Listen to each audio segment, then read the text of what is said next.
We have one more category that we're going to talk about, and we're going to talk about crypto terminology, because how can you talk about blockchain without bringing in the subject of, cryptocurrency, all right?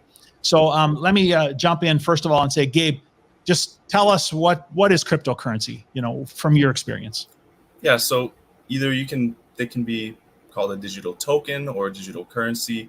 It depends on what you actually think, whether it can be classified as a currency or not.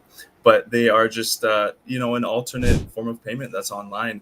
They're used, or they're created using encryption algorithms, so they're highly secure. All the transactions are very secure because everything is encrypted on them.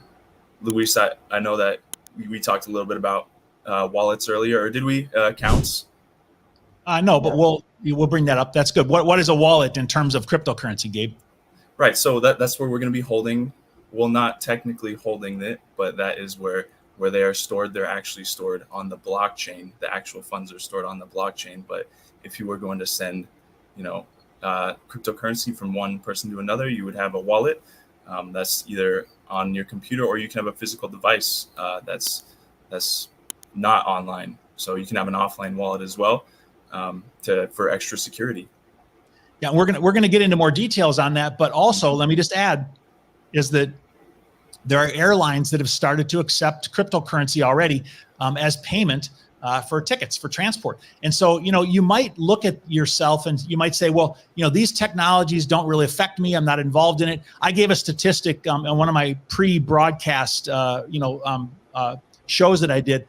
And I said last year, only 19% of the people in the US held cryptocurrencies. All right. And in Latin America, it was closer to 30 to 50%. And in Europe, it was somewhere around 30, 35%. But the reality is that a large number of people aren't holding cryptocurrencies. And you might say, well, it doesn't really affect me. Well, it's changing all around you. Digital currency is changing all around you, and people are using it and taking it as a form of payment.